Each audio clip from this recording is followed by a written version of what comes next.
આજરોજ ભેસાણ તાલુકામાં સ્થાનિક સ્વરાજ્યની ચૂંટણીને લઈને રાજકીય ગરમાવો વધુ તેજ બન્યો હતો।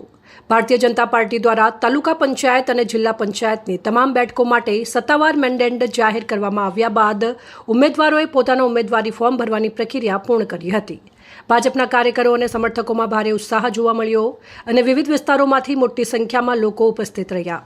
જિલ્લા પંચાયત માટે ભાજપ તરફથી ભૂપતભાઈ ભાયાણી અને મુકેશભાઈ સતાસિયા બંનેએ પોતાના ઉમેદવારી ફોર્મ ભરીને મજબૂત દાવેદારી નોંધાવી છે। બંને નેતાઓ વિસ્તારના લોકપ્રિય અને સેવાભાવી ચહેરા તરીકે ઓળખાય છે, જેના કારણે કાર્યકરોમાં વિશેષ આત્મવિશ્વાસ જોવા મળી રહ્યો છે।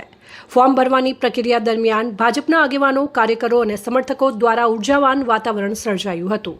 ચૂંટણીને લઈને વિવિધ વિસ્તારોમાં ચર્ચાઓ તેજ બની છે અને હવે મતદારોમાં મનમાં આગામી દિવસોમાં ચૂંટણી અંગે ઉત્સુકતા વધતી જઈ રહી છે।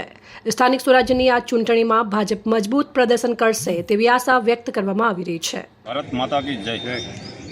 આજે 11 તારીખના રોજ ભારતીય જનતા પાર્ટીના ઉમેદવાર જે ભેસાણ તાલુકામાં 16 બેઠક ઉપરથી મૂક્યા છે અને 2 જિલ્લા પંચાયત સદસ્યો આવનારી સ્થાનિક સ્વરાજની ચૂંટણીમાં 26 તારીખે મતદાન હોય અને 28 તારીખના રોજ મતદાન ગણતરી હોય ત્યારે 16 બેઠક અને 2 જિલ્લા પંચાયત બેઠક અમે ભારતીય જનતા પાર્ટીમાં કામ કરીને ઉમેદવારી બધા અમારા જીતે એવી શુભકામના। ખાસ કરીને જિલ્લા પંચાયતના ઉમેદવારોમાં કોણ કોણ? ખાસ કરીને જિલ્લા પંચાયત ભેસાણની સીટ ઉપર ભૂપેન્દ્રભાઈ ભાયાણી અને સુડા સીટ ઉપર દીપકભાઈ સતાસિયા આ અમારા જિલ્લા પંચાયતના 2 ઉમેદવાર છે। અહેવાલ નયન રાવરાણી, સંબંધ ભારત ન્યૂઝ, ધોરાજી।